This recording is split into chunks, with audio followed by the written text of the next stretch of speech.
샬롬. 주님의 이름으로 사랑합니다. 요즘 샬롬이라는 인사가 새삼 부각되는 그러한 때죠. 세계 곳곳에 전쟁이 지금 발발하고 많은 사람들이 죽고 이제 평화가 깨졌습니다. 샬롬은 여러분이 잘 알다시피 평화라는 뜻이에요. 그 평화가 우리 모든 삶에 임하기를 주님의 이름으로 간절히 축원합니다. 우리가 창세기를 작년과 재작년을 통해서 창세기를 길게 말씀드렸죠. 요점을 정리하면 하나님이 세상을 아름답게 창조하시고 인간에게 그 아름다운 세상을 맡겼으나 인간의 탐욕으로 인해서 그 아름다운 세상이 무너졌잖아요. 그래서 다시 한번 하나님은 인간을 택해서 그 인간을 통하여 그 하나님 나라가 아름다운 하나님 나라가 회복되기를 원하시는 그런 하나님의 마음이 담겨져 있는 것이 창세기의 말씀의 핵심이라고 볼 수 있습니다. 그럼 출애굽기, 우리가 이제 금년부터는 출애굽기 말씀을 이어서 보고 있잖아요. 출애굽기는 뭐냐? 하나님이 아름다운 세상을 만들기 위해서 사람을 택하는데 우리 사람을 택해서 택한 우리들이 어떻게 자라고 성장하는지 그 과정을 이 출애굽기에서 보여주고 있다는 사실을 여러분 먼저 이해하시기 바랍니다. 그래서 출애굽기 1장부터 11장까지 저희가 그동안 해왔죠. 한마디로 요약하면 은혜라는 은혜. 우리가 하나님을 모르고 하나님을 잊어버리고 방탕 가운데 또 죄악 가운데 또 하나님 잃어버리니까 우리 삶의 고난 가운데 방황하고 죄악 가운데 있을 때 하나님이 죄를 짓는 나에게 찾아오시고 죄를 짓는 우리에게 찾아오시고 삶의 목표와 꿈도 없는 우리들에게 찾아오시고 또 삶의 여러 가지 고난 때문에 눈물 흘리고 울부짖는 그런 우리들에게 찾아오시는 사건, 그것이 바로 은혜라는 거예요. 그 은혜의 사건이 바로 출애굽기 1장부터 11장까지의 핵심 주제라고 볼 수 있어요. 이스라엘이 애굽에서 고난당할 때 하나님이 외면치 아니하시고 그들에게 찾아오셨다는 거예요. 출애굽기 12장은 뭐냐? 유월절 사건이죠. 유월절은 바로 애굽에서 고통당하고 고난당하고 노예의 신분으로서 그들이 억울한 삶을 살 때 하나님은 이 어린 양의 피를 통해서 고집센 애굽 왕을 굴복시키고 애굽에서 해방시키는 해방의 날이 바로 유월절이라는 거예요. 그래서 출애굽기에서는 10번째 장자의 재앙을 통해서 그 어린 양의 피를 문설주와 임방에 바른 그 이스라엘의 가정에는 장자가 구원을 받지만 그렇지 못한 가정에는 장자와 그 가축의 젖것이 다 죽는 그러한 재앙을 우리가 볼 수 있어요. 이것을 오늘 우리의 개념으로 생각하면 뭡니까? 바로 유월절 어린 양을 상징하는 예수님, 하나님의 아들이신 예수님이 우리의 죄를 사하기 위해서 이 땅에 오셨고 십자가에 피 흘려 죽으신 그 피, 그 죽음의 사건, 그 죽음의 사건이 유월절 어린 양의 피와 똑같다는 거예요. 그분의 죽으심으로 인해서 우리가 그 예수님을 내가 믿는 그 순간에 나의 죄가 사함받고 또 심판으로부터 자유함을 누리고 더 이상 우리는 마귀 사단의 종이 아니라 하나님의 자녀로서 우리가 새롭게 변화되고 새 생명이 시작되었던 그 출발점이 어디냐? 바로 유월절 그의 사건이고 출애굽기로 말하면 유월절 사건이고 오늘 저와 여러분에게 대입시키면 바로 하나님께서 예수님을 나의 구주로 믿는 그 순간이 나의 유월절임을 여러분 믿으시길 바랍니다. 그렇기 때문에 여러분들은 이미 다 이 교회 나오고 주일날 교회를 하나님께 예배를 드리는 여러분들은 이미 여러분 안에 하나님의 생명이 있는 거예요. 새 생명. 여러분 영생은 뭐냐면요. 영생은 하나님의 생명이 내 안에 들어온 거예요. 왜 하나님의 생명이 영생이냐? 여러분 영생이 뭐예요? 영원히 죽지 않는다는 것이죠. 그러면 하나님의 생명은요 영원한 거예요. 그러기 때문에 영생을 얻었다는 것, 내가 예수 그리스도를 믿고 하나님의 생명이 내 안에 들었다는 거예요. 내 안에. 그러므로 우리는 유월절 사건 이후에 우리의 삶은 어떻게 되느냐? 끊임없이 하나님의 생명으로 더욱더 자라고 성장하고 성숙하고 더 나아가서 이 하나님의 생명으로 열매 맺는 삶을 사는 것이 오늘날 우리의 삶의 과제라는 사실을 믿으시기 바랍니다. 그래서 출애굽기 13장부터 14장까지는 그러면 예수 그리스도의 핏값을 믿은 우리들이, 구원받은 우리들이, 새 생명 받은 우리들이 어떠한 규칙을 갖고 살아야 되느냐. 그래서 신앙생활의 오리엔테이션이다, 이렇게 말하는 거예요. 오리엔테이션은 뭐냐? 뭐 어떤 단체에 들어가게 되면 그 단체 첫 모임을 통해서 앞으로 이 단체에서 우리가 생활할 때 이런 일이 있고, 여러분들이 지켜야 할 규칙은 이런 것이 있고, 또 저희 이 단체는 어떤 단체라는 걸 소개를 하고 있고, 그래서 그 단체, 그 학교, 그 회사에 생활하기 위해서 알아야 될 규칙을 알려주는 것이 바로 오리엔테이션이라는 거예요. 그리고 또 여러분들이 교회 예수 그리스도를 믿고 신앙생활을 할 때 아무 개념 없이 신앙생활을 하면 안 되는 거예요. 여러분 나름대로 규칙이 있어야 되는 거예요, 규칙이. 그래서 이 출애굽기에서는 우리가 예수 그리스도 유월절 어린 양의 핏값으로 구원받고 하나님의 생명이 내 안에 들어온 우리들이 어떤 규칙을 갖고 살아야 되냐를 지금 알려주고 있는 것이 바로 13장과 14장의 말씀이라는 거예요. 그래서 오늘 13장의 말씀, 신앙생활의 오리엔테이션, 예수님을 믿고 구원받고 하나님의 생명을 얻은 내가 어떻게 살 것인가라는 그 규칙을 알려주는 것이 13장의 말씀이라는 겁니다. 그래서 첫 번째 우리 질문하겠습니다. 우리 주보를 보시고 질문. 하나님께서 이스라엘의 사람이나 짐승의 첫 것을 어떻게 하라고 했습니까?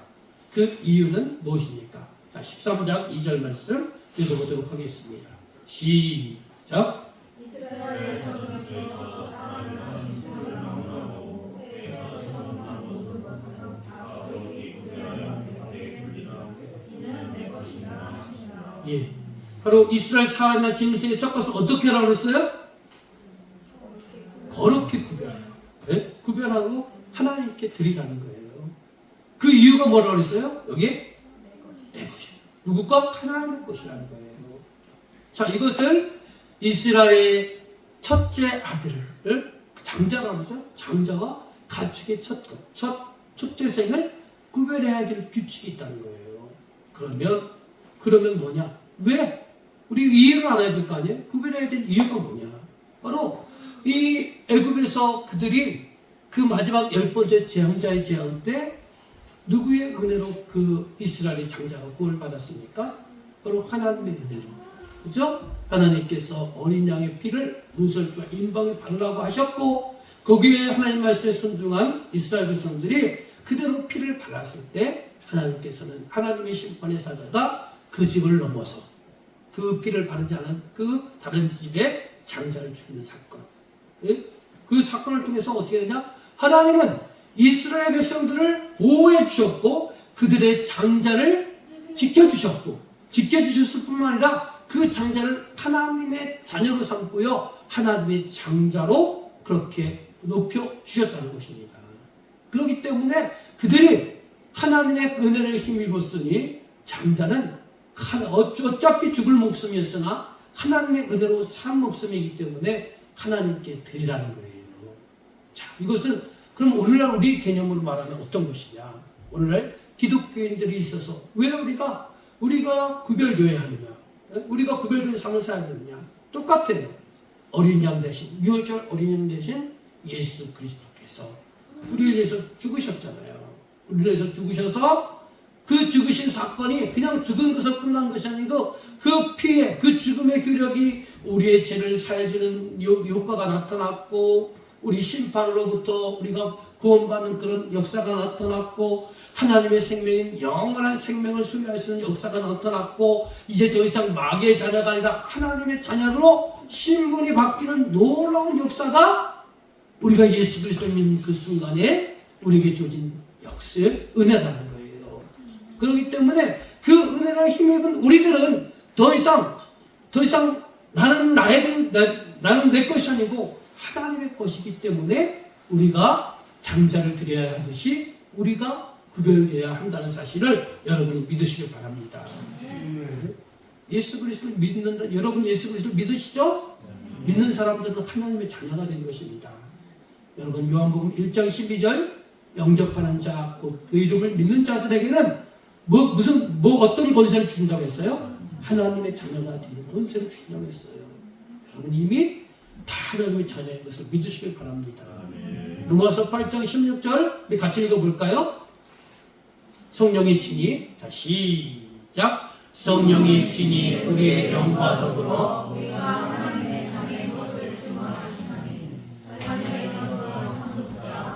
하나님의 상속자요 그리스도와 함께한 상속자니. 바로 여기 보십시오. 성령님께서 우리에게 친히 증거하신대요.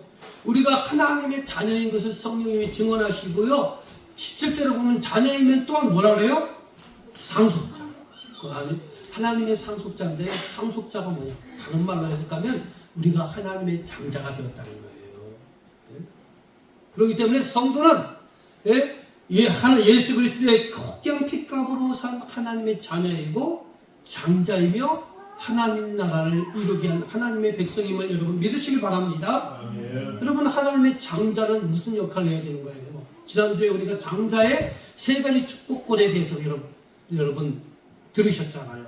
장자는 상속에 있어서 2배의 유산을 받고요. 그 다음에 가족을 통치하시는 통치권이 있고요. 가족을 축복하시는 축복권이 있다고 했어요. 여러분의 하나님의 자녀임을 믿으십니까? 여러분의 하나님이 장자입니다. 그러면 여러분에게 뭐가 있느냐? 바로 2배의 유산을 받을 수 있는 그런 축복권이 여러분에게 있다는 사실 믿으시기 바랍니다. 또한 그 축복을 받아서 어떻게 하느냐? 그 축복을 받아서 나만 배불리 먹고 잘 사는 것이 아니라 통치권을 여러분에게 통치하는 권세를 주셨으니까 여러분 가깝게는 여러분의 가정, 좀 더 나가서는 여러분의 직장, 이웃, 여러분의 학교에서 그 통치권을 발휘해서 하나님 주신 재능, 물질, 달란트 모든 것을 가지고 여러분 주변 사람들을 잘 돌보는 거예요. 함께 사는 거예요. 그래서 함께 행복을 누리고 함께 산다는 것을 정말 산다는 것이 참 깊은 의미가 있구나. 산다는 것이 행복한 것이구나. 이것을 느낄 수 있도록 여러분이 그 통치권을 발휘하라는 얘기예요. 그 다음에 축복권. 여러분 주변을 보면 정말 힘들고 어렵고 정말 어릴 때는 이해되지 않는 그런 삶을 살아가는 사람들이 많이 있잖아요. 그런 사람들에 대해서 기도해 주라는 거예요. 이런 삶을 우리가 살아가야 되는 겁니다. 자, 그러면 이 초태생을 드리는 행위는 뭐냐? 드리는 행위는 바로 삶의 우선순위. 우리에 있어서 최고의 뜻을 하나님께 드리는 구별된 정신이라는 거예요. 이런 것을 곧 뭐라고 하느냐면 예배정신이라고 해요. 예배정신.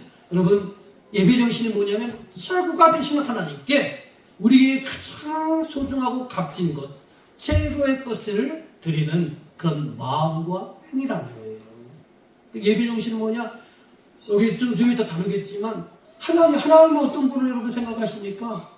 그냥 맹목적인 신, 또 우리가 그 말씀에 따르지 않으면 우리를 심판하고 죽이는 공포의 신이 아니고 여러분 모든 만물의 으뜸이 되시고 최고가 되시는 하나님이라는 거예요. 심판도 물론 하시지만 우리를 사랑하시고 우리를 축복하시는 그분이 우리가 믿는 하나님이고 우리의 영적 아버지인 것을 여러분 믿으시잖아요. 그런 하나님을 여러분 존귀 여기라는 거예요. 그 하나님을 존귀 여긴다면 여러분의 태도와 마음과 행동이 달라져야 된다는 거예요. 최고가 되신 그분께 여러분 어떤 마음이 자세로 나갑니까? 어떤 행동을 보여줍니까? 여러분 좀 이따가도 다르겠지만 제가 먼저 다루면 그 최고가 되신 하나님께 예배를 드리는 시간은요 정말 귀한 것이고 소중한 것이잖아요. 그렇죠? 그러니까 여러분 최고의 것을 드려야 되는 거예요. 그래서 우리 믿음의 선배들이 그랬다고 하잖아요. 주일날 예배 올 때는 가장 옷 중에서 깨끗하고 자기가 소중히 여기는 그 옷을 구별해서 주일날 예배 입고 온다고 하잖아요. 신발도 광을 내고 깨끗하게 빨고 그렇게 하고 몸도 씻고 그렇게 하고 온다고 하잖아요. 여러분 우리가 그 정신을 배우라는 거예요. 그 정신. 왜 그렇게 했겠습니까? 내게서 가장 소중하고 가장 존경스럽고 가장 또 최고의 최고가 되시는 하나님을 대면하는 시간이 예배드리는 시간이잖아요. 그죠? 예배드리는 시간인데 우리가 거기에 걸맞게 나와 있잖아요. 여러분들이 흔한 예를 들잖아요. 만약에 대통령이 여러분을 부르고 초대하면 여러분 어떤 모습으로 가겠습니까? 그냥 평상시 일하던 복장으로 가는 사람은 여기에 아무도 없을 거예요. 그죠? 대통령이 나를 초대했으니까 목욕 제기하고 또 돈을 들여서 백화점 가서 비싼 옷도 사 입고 머리도 미장원 가서 멋지게 하고 또 화장도 하고 그렇게 하고 갈 거 아니에요. 그런 것처럼 여러분 우리가 예배를 드리는 것은 그냥 막연한 존재에게 예배를 드리는 것이 아니고 습관적으로 드리는 것이 아니고 최고가 되시는 하나님께 대면하고 하나님께 감사하고 하나님께 찬양하고 하나님께 영광 돌리는 것이 예배의 시간이라는 걸 믿으시길 바랍니다. 그렇기 때문에 여러분의 마음과 행동과 태도가 바뀌어야 되는 거예요. 자, 그러면 우리가 사무엘상 2장 30절 말씀 봅시다. 이 말씀을 여러분 마음 중심에 새기시길 바랍니다. 우리가 하나님을 대면할 때 이런 자세로 대면을 하는 거예요. 자, 읽겠습니다. 나를 존중히 여긴 자, 시작.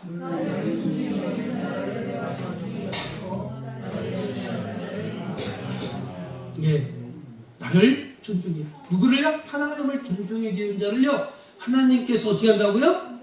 존중해 여긴대요.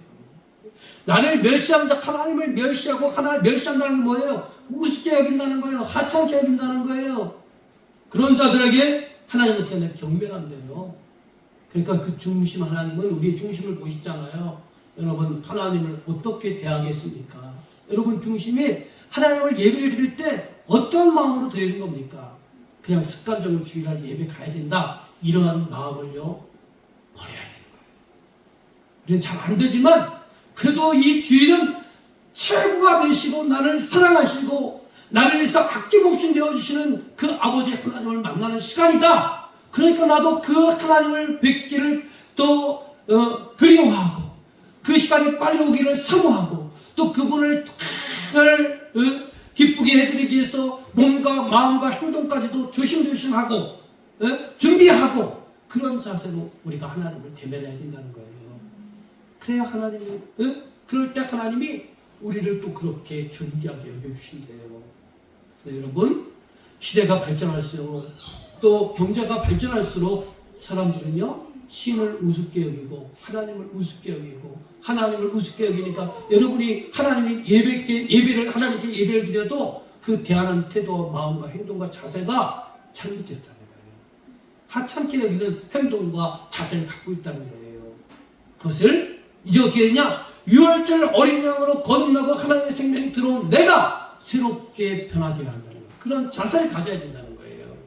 그래서 여러분 거기 맨 밑에 보면 으뜸을 드리는 정신 5가지가 있어요. 하나님께 구별해 드리는 것, 으뜸을 최고를 드리는 것이어서 첫 번째 시간 같이 읽어봅시다. 1번 하루의 첫 시간을 올려드립니다. 자 시작. 일과를 시작하기 전 경건의 시간을 가지면서 시간의 주인 되신 하나님께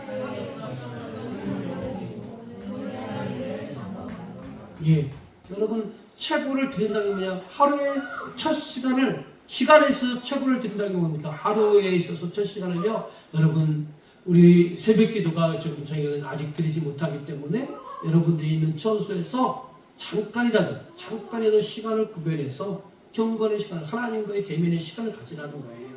그래서 하나님께 감사하고 하나님 간밤에도 지켜주시는 것에 감사드리고 또 하루의 일과를 쭉 점검하면서 하나님 오늘 하루 이렇게 살아가는데 하나님 은혜를 주십시오. 내가 출근하는데 내 몸이 때로는 피곤해서 출근하는 것이 부담스럽고 직업병처럼 월요일병처럼 회사 가기 싫고 이런 마음들 내 마음속에서 사라지게 하시고 또 또 동료들과 하나님 불편한 직장 동료가 있는데 내가 먼저 화해할 수 있는 용기를 달라고 그리고 직장 분위기가 정말 딱딱한데 하나님 내가 이 직장 분위기를 화목하게 만들 수 있는 그런 선구자가 되게 해달라고 이렇게 우리 하루 일과를 쭉 점검하면서 하나님께 올려드리는 거예요.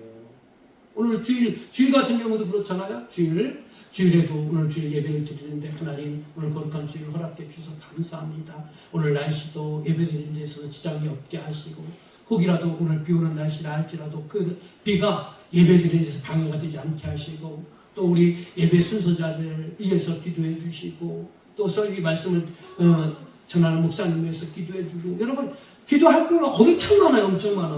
근데 이런 거는 생각 못하니까 기도하라고 목사님 뭐 기도하긴 해야 되는데 기도할 게 없어요. 하나님 하면 그 다음에 할 말이 없어요. 그렇죠? 근데 이런 걸 좀 세세하게 생각해 보세요. 이 하루에 1000시간을 하나님께 이렇게 올려드리는 것이 최고의 드리는 거라는 거예요. 또 주간에 있어서 하나님을 최고로 여기는 그런 태도는 어떤 것이냐? 자, 한 주간의 첫날인 주일을 구별해 하나님께 드린다. 그 다음부터 시작.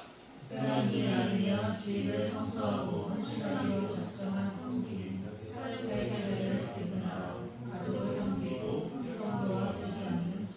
네, 이 주일의 한 주간의 첫날이 뭡니까? 주일이잖아요. 그러니까 여러분 주일 성수를 여러분 귀하게 여기라는 거예요. 정말 100% 출석이 목표지만 그러나 우리 인간의 삶이 요동쳐서 특별한 일이 생길 수도 있어요. 그때는 어쩔 수 없겠지만 이렇게 해서 믿음 없는 목사라고 얘기하지 마세요. 하여튼 100%가 원칙이지만 하여튼 특별한 일을 빼고 여러분 주일 성수를 하셔야 되는 거예요. 그리고 여러분 헌신하기로 작정했다면 사역의 자리를 개근하라는 거예요. 여러분 맡은 사역 역할들이 있잖아요. 그 역할을 처음에 연초에는 믿음 없는 사람들이 이런단 말이에요. 연초에는 뭐 성가대 할 사람, 주일학교 교사할 사람, 반주할 사람 오면 저녁 손든단 말이에요. 근데 좀 하다 보면 피곤해, 힘들어, 귀찮아. 그래서 중간에는요 소리도 없이 한 번씩 빠지고 두 번씩 빠지고 나중에는요 중간에 가면 없어져. 이런 자세를 갖지 말라는 거예요. 이건 하나님을 존귀 여기는 태도가 아니라는 거예요. 자기가 맡은 사역이 있다면 끝까지 어떻게 하라고요? 개근을 하라는 개근. 꼭 지키라는 거예요. 그래서 하나님을 존귀 여기는 거예요. 예배 맡은 순서자들도 마찬가지예요. 예배 맡은 순서자들도 그것을 그냥 비록 제가 순서를 짠 거지만 그걸 우습게 여기지 마시고 내가 정말로 지키겠다. 그냥 지키는 것이 아니고 사전에 충분한 준비하는 가운데 기도하는 가운데 내가 이 순서를 지키겠다. 이런 마음의 자세와 태도를 여러분 가지셔야 된다는 거예요. 자, 세 번째 물질 읽어봅시다. 물질의 11절 시작. 물질의 11절을 드린다.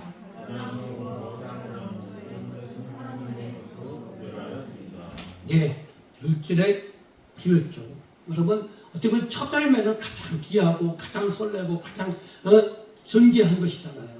그래서 여러분의 소득의 10분의 1은 하나님의 것이라고 생각하고 먼저 이렇게 구별해 드리세요.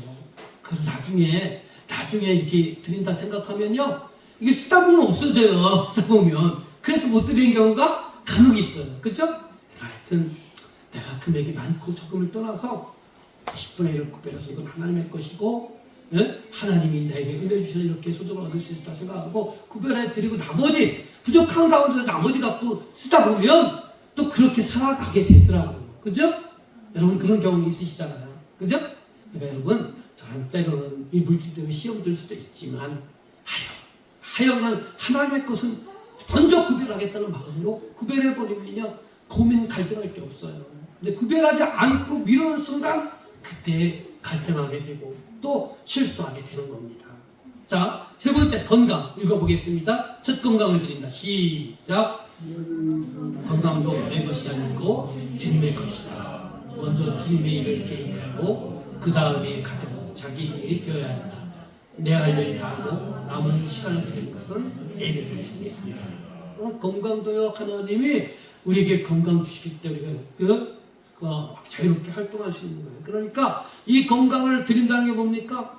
하나님의 일을 먼저 계획하라는 거예요. 그래서 이게 원장 목사님 제 강의를 들어보면 거긴 그 교회는 그렇게 한대요. 그런 훈련을 시킨대요.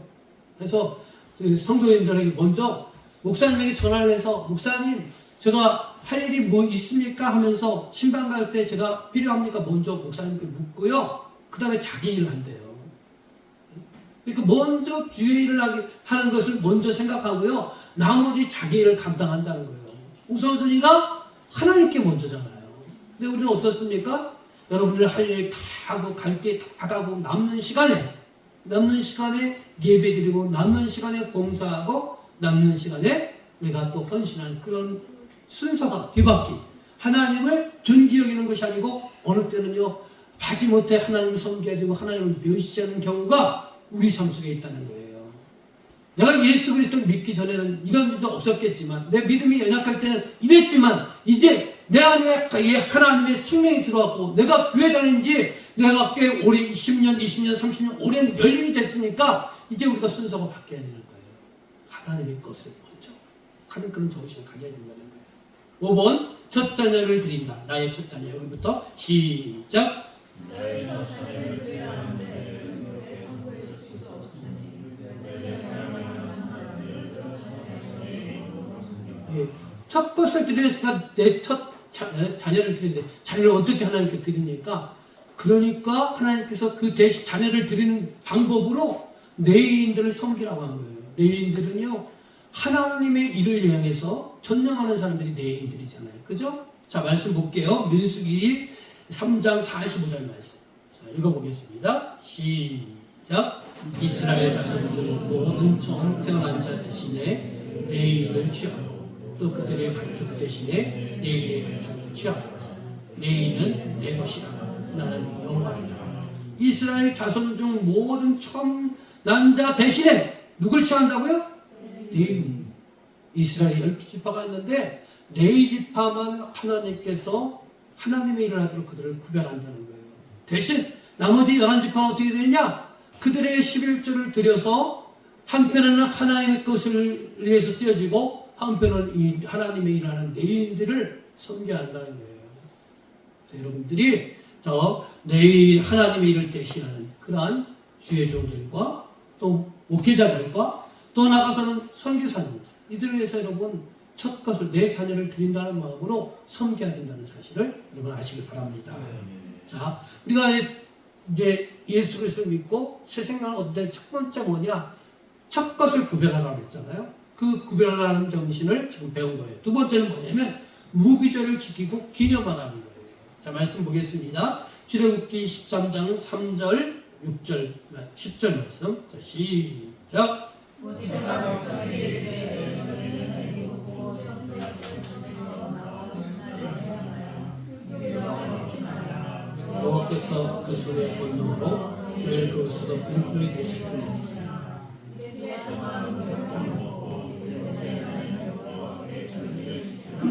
해마다 절기가 되면 이 규례를 지킬지니라. 자, 애굽에서 나온 그날을 기념하여 어떻게 하나요? 그날을 기념하라고 했잖아요. 애굽에서 나온 그날이 언제예요? 6월절이죠. 6월절. 그날은 어떤 날입니까? 바로 어린 양의 피로써 이스라엘 장자가 구원받고, 이스라엘 장자가 구원받은 어떤 거냐면요, 이스라엘 전체가 구원받았다는 거예요. 대표성이에요, 대표성. 그러니까 장자만 살아났다는 게 아니고 그 이스라엘 전체를 하나님께서 생명을 지켜주었다는 거예요. 그리고 애굽의 바로 왕의 공포로부터, 애굽의 노예의 신분으로부터 자유의 신분, 해방을 주는 그날, 이날을 기억하라는 것이죠. 기억하라는 거. 이거 기억할 뿐만 아니라 자녀들에게 교육하래요. 그래서 자녀들에게 6월절의 혜택과 약속을 후손들에게 가르치라는 겁니다. 그래서 현대 정통 유대인들은 이 6월절 기간이 되면요, 이 유기병을 먹지 않는데요. 그리고 6월절이 시작되기 전까지 그들이 집안을 샅샅이 청소하고 뒤져서 이 유기병에 있는 것을 불에 태우거나 아니면 땅에 묻는데요. 자, 이런 일을 왜 하나님께서 하게 했을까요? 자, 잘 이해가 안 되겠지만 한번 보세요. 그 자기의 집안에 있는 아버지가 6월절이 가까우면 집안에 있는 유기병들을 다 불에 태우고 땅에 묻는 것을 누가 볼까요? 자녀들이 본다는 거예요. 자, 호기심 많은 자녀들이 물어볼 거예요. 아니에요. 아버지, 왜 이 유기병을 불에 태워요? 어차피 이거 다 돈 주고 사는 거고 또 우리가 음식을 하는데 필요한 건데 왜 불에 태우거나 아니면 가루로 만들어서 바람에 날리거나 땅에 묻어요? 그랬을 때 그리고 왜 유월절 어린 양을 우리 유월절에 왜 어린 양 고기를 먹습니까? 이걸 물어봤을 때 그 아버지가 어떻게 대답합니까? 아들아, 우리 조상들이 그 옛날에 애굽에서 너무나 고통받고 힘겨운 시간이 있었단다. 그때 하나님께서 우리들을 구원해 주셨고 이 가나안 땅까지 인도해 주셨단다. 그것을 이 아버지가 자녀에게 가르치는 거잖아요. 그죠? 가르침으로 인해서 그 6월절의 약속, 장자의 약속을 그 아버지만 받는 것이 아니고 그 아들에게 또 그 후손에게 이어진다는 그런 약속을 지금 하고 있는 거예요. 여러분 지금 요즘 뉴스를 보면 전쟁이 또 일어났잖아요. 어디 전쟁이에요? 이스라엘과 팔레스타인. 이 이스라엘과 팔레스타인의 땅의 문제 때문에 계속 전쟁이 끊이지 않는데 그래서 한 이스라엘의 총리가 이제 이 이스라엘 이 땅에 평화를 정착시켜야겠다는 마음으로 이런 협약을 했대요. 지금 팔레스타인 정치인들이 사는 그 정착촌 가자지구와 서안지구 그곳에서 살고 있는 유대인들을 다 빼고 가자지구와 서안지구는 팔레스타인들이 살고 나머지 땅은 이스라엘 사람들이 그렇게 살아서 우리가 더 이상 땅 문제 때문에 전쟁하고 다투지 말자 이러한 제안을 했대요. 그런데 이 지금 전쟁이 일어난 가자지구에는 이스라엘 사람들이 살고 있는 사람들이 적대요. 반면에 그 서안지구에는 이스라엘이 살고 있는 사람들이 많대요. 그래서 우리가 이 제도를 정착시킬 때 먼저 이 가자지구에 있는 유대인의 정착민들을 다 철수시키는 그러한 일들을 벌였대요. 그때 그 철수하는 군인들이 한 집 가정을 갔는데 그 자녀들이요 나무에 매달리면서 울면서 떠나지 않는데요. 이 땅은 우리 하나님께서 우리에게 허락한 땅인데 우리는 갈 수 없다고 그 어린애들이 군인들이 그를 쫓아내려고 찾아왔을 때 그 나무에 매달리면서 그렇게 울부짖으며 떠나지 않았다고 합니다. 그래서 그들을 억지로 떼어냈고요. 그 일을 맡았던 장교가 나중에는 이런 고백을 했대요. 나는 장교기 때문에 그 의회에 있는 대통령의 말을 들어야 이 일을 행했지만 그러나 내 양심적으로는 그들을 이 가자지구에서 쫓아내는 것을 내 신앙 양심상 허락할 수 없었다 하면서 자기가 장교의 집을 사표를 내고 군복을 벗었대요. 여러분 이러한 정신이 어디서 오는 건지 아십니까? 그 어린아기 작은 어린아기가 매달려서 이 땅은 하나님께서 우리에게 준 것이기 때문에 우리는 떠날 수 없다고 하는 그런 고백이 어디서 나오겠습니까? 이런 유월절, 무교절 이런 절기를 통해서요 부모들이 자녀들에게 가르치고요 그 가르친 것들이 자녀들에게 정말로 신앙이 되고 믿음이 되고 그들의 정신과 사상이 돼서 이런 행동을 보일 수 있었다는 것입니다. 여러분 이것을 기억하면서 우리가 깨달아야 될 것이 무엇입니까? 여러분 신앙교육이 바로 이런 거라는 거예요. 우리가 자녀들에게 얘야 오늘 주일날 교회 가자 예배드리자 이런 것보다는 여러분이 체험하고 믿고 신뢰하는 하나님을 삶 속에서 가르치라는 거예요. 그래야 자녀들이 그 부모의 모든 삶의 행동과 그러한 언어와 태도를 보면서 하나님을 알게 되고 믿게 되고 그 정신과 사상이 하나님의 편에 속하는 그런 자녀로 성장할 수 있다는 사실을 믿으시길 바랍니다. 이 무교절에 유기병을 먹으라고 했어요? 먹지 말라고 했어요? 유기병을 먹지 말래요. 그리고 철저히 무기절을 지키래요. 그러면 이 무기절에 먹을 수 있는 양식이 뭐예요? 유기병이에요? 무기병이에요? 무기병이잖아요. 무기병은 뭘 상징하느냐? 바로 죄를 멀리하고 날마다 회개의 삶을 통해서 회개의 삶과 또 하나님 말씀을 먹으면 내가 거룩히 성별된다는 정신이 바로 이 무기절 정신이라는 거예요. 그래서 여러분 두 번째면 맨 밑에를 보세요. 유월절 이후에 오늘 우리 개념으로 말하면 여러분들이 예수 그리스도 영접한 이후에 구원받은 이후에 여러분에게는 뭐가 있어야 된다고요? 구분선이 있어야 돼요. 구분선. 구분선을 가지고 우리 자신이 하나님 앞에서 구별된 자로 살아야 한다는 거예요. 우리가 이전에는, 우리가 예수 그리스도를 믿기 전에는 우리가 바로를 위해서 살았던 사람. 그냥 우리 욕심대로 살고, 세상 풍습대로 살고, 내 감정대로 살고, 내가 하고 싶은 대로 살고, 그랬던 사람이 이제는 예수 그리스도 영접한 이후에는 우리가 바뀌어야 되는 거예요. 내가 하나님을 위해서 살아야 된다는 그런 생각과 행동으로, 마음가짐으로 변화해야 된다는 거예요. 유월절을 경험하고 무기절을 사는 사람들이 달라진 신분을 보십시오. 여러분 세 번째 메뉴 보세요. 여러분 예수 그리스도 영접한 후에 여러분 어떻게 달라진 사람이냐면, 물론 먼저 뭐가 달라졌냐면 소속이 달라졌던 소속. 여러분은 어떤 사람입니까? 여러분의 주인이 사단입니까? 여러분의 주인이 하나님입니까? 하나님이라는 거예요. 여러분의 주인이 하나님이고, 또 뭐가 다르면 신분이 달라졌다는 거예요. 전에는 사단의 종이었고 종로로 됐던 여러분들이 이제는 예수 그리스도 영접한 이제는 뭐냐? 하나님의 자녀. 하나님의 자녀일 뿐만 아니라 하나님의 장자로 그 장자 역할을 감당해 나가는 거예요. 장자 역할을 뭐라고 했어요? 여러분 축복권이 있고 통치권이 있고 또 2배의 상속이 있다고 했어요. 그 권리를 가지고 사람들을 돌보는 통치권, 그 힘겹고 어려운 사람들을 위해서 기도해주는 축복권, 이걸 행사하라는 거예요. 예우가 달라졌다는 거예요. 전에는 사단의 노예여서 사단의 모든 충동질 앞에 우리가 그 충동에 따랐던 사람이었다면, 이제는 여러분들은 하나님의 인도와 보호하심을 받는 사람이라는 거예요. 이 사실, 여러분이 달라졌다는 사실을 여러분 믿으라는 것입니다. 예? 그러면 우리가 어떻게 살아야 되느냐? 빨간색 글씨 읽어보겠습니다. 시작. 하나님의 은혜에 따라 예수 그리스도의 대속의 은혜를 믿는 자는 이제 자신을 위해 살지 않고 하나님의 소유로 하나님 나라를 위해서 살아야 한다는 사실. 예? 여러분 자신이 하나님 나라의 건설자임을 여러분 믿으시길 바랍니다. 그래서 여러분, 하나님 나라에서 내가 주님의 몸된 교회에서 여러분 내가 어떤 기여를 했는가를 여러분 생각하라는 거예요.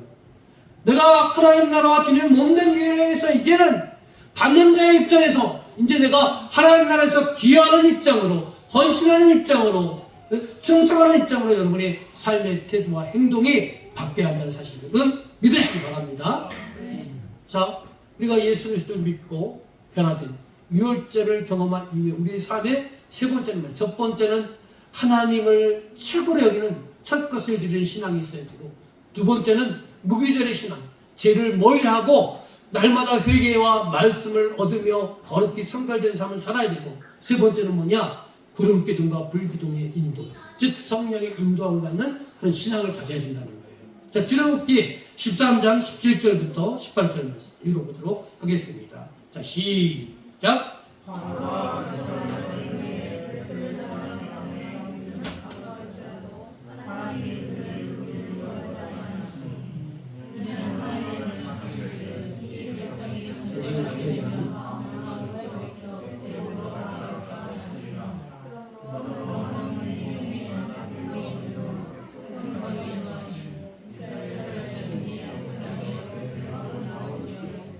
예, 말씀을 다시 볼까요? 바로가 이스라엘 백성을 보낸 후 블레셋 사람의 땅의 길은 가까운지라도, 이 블레셋 사람들의 땅이 어디냐면 가나안 땅이에요.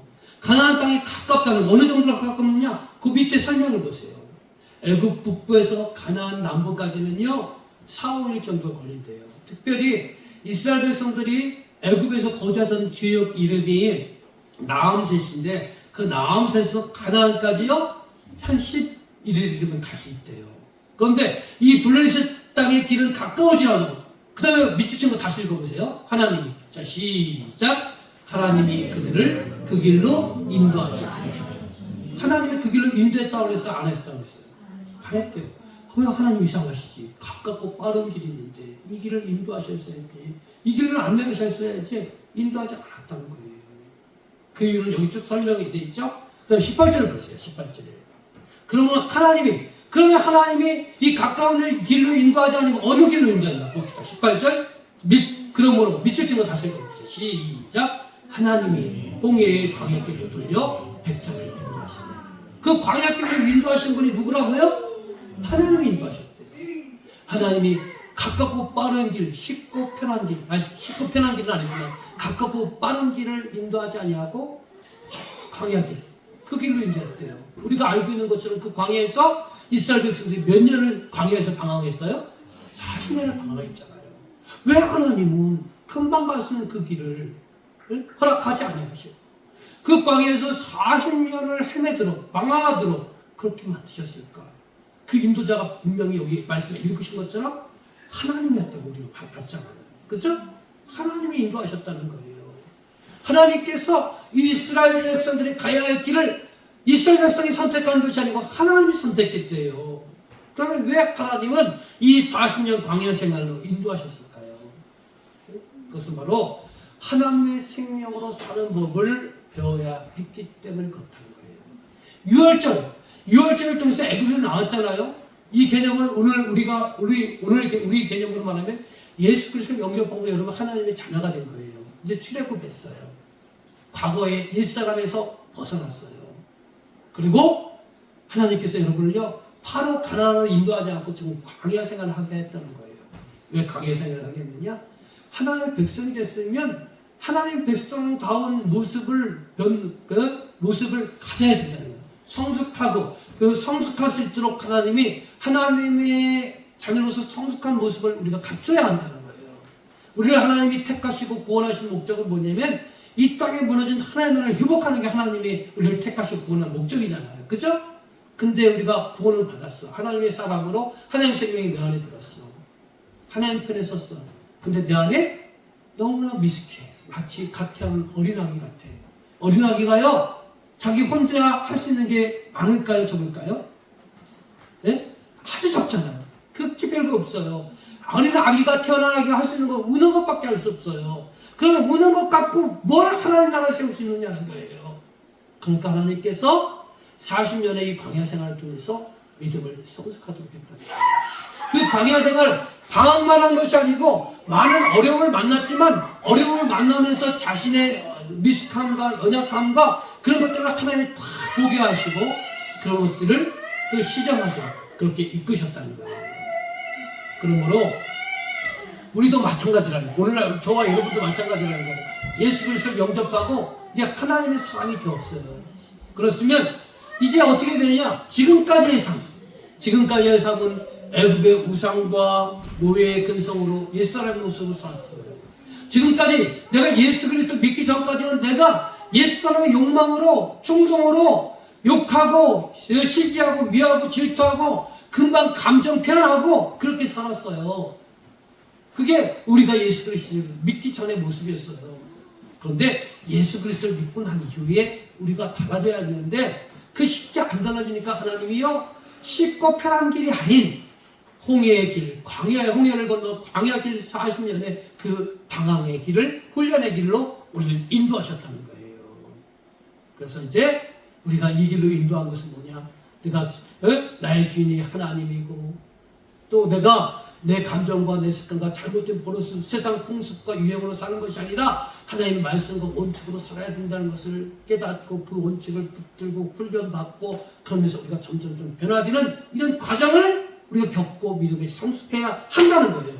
그래서 하나님께서 이스라엘 백성들을 광야로 이 쉽고 빠른 길로 인도한 것이 아니라 홍해를 건너 광야 길로 인도했다는 것이고 오늘 저와 여러분에게도 우리 삶 속에 내가 예수님 믿고 변화되었고 축복받았다고 하는데 축복받았는데 보니까 내 삶 보니까 여전히 내 안에 더러운 것들이 있고 내 삶이 여러 가지 얽히고 설킨 문제들이 가득하고 예수 믿기 전이나 믿고 난 이후에 달라진 것이 하나도 없는 그런 신앙생활을 할 때가 우리가 아주 많이 있다. 간혹 있는 게 아니고 아주 많다는 거예요.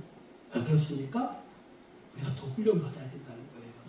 그래서 여러분 이스라엘 백성들이 광야로 들어갔잖아요. 광야에서 여러 가지 그들의 생활의 결핍과 환경의 문제 때문에 불평불만하면서 하나님의 다루심을 받고 또 시내산에서 그들이 인도해서 말씀을 통해서 하나님의 백성으로서 어떻게 살아야 되는지 알게 되었고요.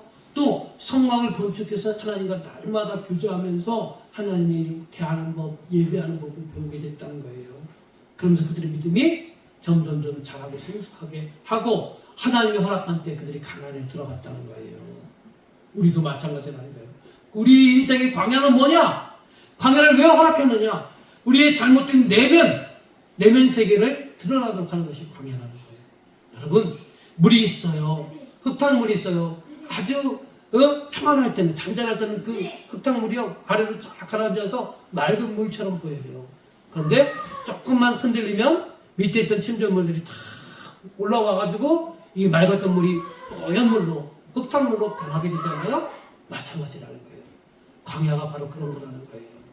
우리가 아무 문제 없을 때는 우리가 다 천사 같고, 다 하나님 백성 같고, 하나님 나라 건설자로서 유능한 자 같지만, 우리가 삶의 여러 가지 광야인 고난을 만나게 되면요, 우리 안에 있는 속에 잠자고 있던 내면들이 드러난다는 거예요. 그런 모습을 가지고는 우리가 하나님 나라를 회복할 수 없다는 거예요.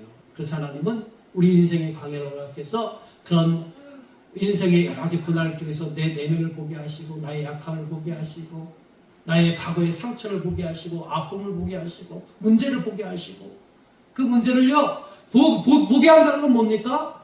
보게 한다는 건 치료받는다는 거예요. 여러분들이 병원에 갔을 때 의사한테 다 고백하잖아요. 그렇죠? 여러분의 증세를 다 고백하잖아요. 여러분의 내 치부를 다 드러내잖아요. 드러내지만 내가 왜 그 의사 앞에서 내 치부를 다 드러내느냐? 나 고침받고 싶다는 거예요. 내 그 병 때문에 내 질병이 아프고, 내 육체가 아프고, 내 정신이 흔들리고 그러는데, 의사 선생님, 내가 이런 현상이 있으니까 그것을 진단하시고 내 병을 치유해달라고 그렇게 고백하는 거잖아요. 그렇죠? 마찬가지예요. 하나님은 우리 인생의 고난을 통해서, 광야를 통해서 나의 치부를 드러나게 하시는 거 뭡니까? 그것을 더 빨리 내려놓고 치유받으라는 거예요. 그 치유받는 목적이 뭡니까? 네가 성숙해서 이 땅에 무너진 하나님 나라를 회복하는 믿음의 성숙자가 되어 하나님의 일을 좀 감당해달라고 하나님 그렇게 말씀하고 계신 거예요. 그런데 우리가 많은 시간이 흐르고 있음에도 불구하고 우리 영적으로 성장하지 못하는 이유가 뭐냐는 거예요. 그 이유는 매일 인도하시는 성령 하나님과 동행하지 못한다는 거예요. 자, 말씀 읽어보겠습니다. 출애굽기 13장 21절 22절 자, 읽어보겠습니다. 하나님께서 이스라엘 백성들을요, 빠른 길, 가나안을 가시는 빠른 길로 인도하지 않으시고 홍해길, 광야길로 인도하시는 그들을 인도하셨지만 하나님 그들을 광야에 버려둔 것만이 아니라는 거예요. 자, 봅시다. 읽어보겠습니다. 시작.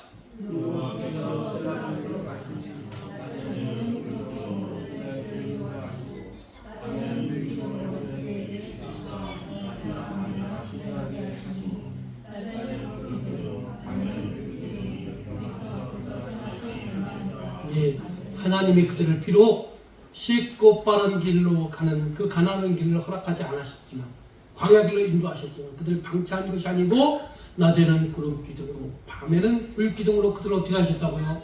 인도하셨다는 거예요. 그러니까 하나님이 우리 인생의 광야로 내보내게 하셨잖아요. 그래서 우리가 때로는 우리 이성으로 생각할 때 도저히 이해될 수 없는 상황이라 할지라도 그 상황 속에서도 하나님이 우리를 여전히 인도하고 계심을 여러분 믿으시길 바랍니다. 왜 우리를 그렇게 인도하셨을까? 우리의 내면을 보게 하시고, 우리의 아픔을 보게 하시고, 우리의 상처를 보게 하시고, 우리의 단점을 보게 하셔서 그것을 통해서 성령님과 고백하고 성령님과 교제하면서 그 상처와 아픔과 문제를 치유받게 하시고, 또 그 치유받은 만큼, 회복된 만큼 내가 나를 성숙하게 하시고, 그래서 더 하나님 나라의 일을, 성숙한 내가 하나님 나라를 감당하도록 하기 위해서 하나님이 우리를 광야로 인도하셨을 뿐만 아니라 그것을 방치한 것이 아니라 늘 성령의 인도한 가운데 있게 하셨다는 거예요. 그러니까 우리가 해야 될 일이 뭡니까? 하나님이, 성령 하나님께서 지금도 여러분과 함께 하시고 여러분 인도하기를 원하신다는 사실을 여러분 믿으십니까? 네, 믿으신다면 날마다 함께 하기를 원하시는 삼위일체신 하나님께 날마다 간구하십시오. 날마다 그분을 의지하시고 또 물으시고, 여러분이 답답한 문제, 이해될 수 없는 환경, 또 여러 가지 성장에 대한 목마름, 여러분들 또 삶에 있어서의 여러 가지 소원들, 여러 가지 물으면서 성령의 인도함을 받고요.